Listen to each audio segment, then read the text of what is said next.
There is another possibility in which a distinction can be made between Lavan and EISAV, justifying Lavan's inclusion and EISAV's exclusion. A distinction that the Rebbe rejects from the standpoint of the Pshuta Shel Mikra, but nevertheless one that is worth exploring. We noted earlier two schools of thought regarding the words ARAMI Oved Avi, one from majority of the Parshanim, in which the subject is Avi,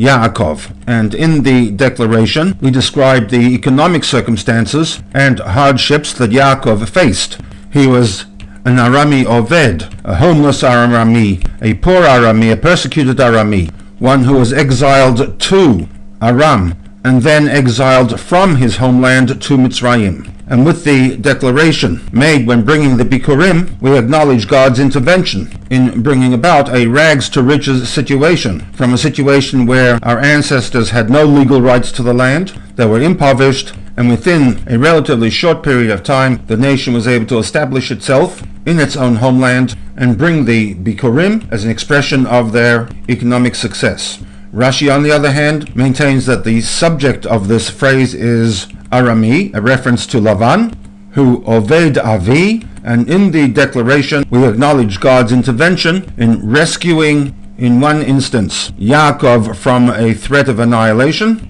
and in a second instance, rescuing the Bnei Yisrael from the threat of annihilation from Mitzrayim. There is, however, one slight problem with Rashi's reading of the text, and that is that the literal translation of Arami Oved Avi is that Lavan actually annihilated Yaakov and his immediate family. We noted earlier in part 1 of the rules that the Rebbe applies to Rashi's commentaries, that all Pshuta Shel Mikra difficulties are addressed, and in line with this rule, the problem with the wording Arami Oved Avi is forewarned by Rashi in the concluding segment of this commentary. Although generally Rashi bases his commentary on the Pshuta Shel Mikra, there is another rule that the Rebbe applies to the commentary of Rashi, and that is that if the Pshuta Shel Mikra approach is inadequate or unsustainable, Rashi will borrow from midrashic sources.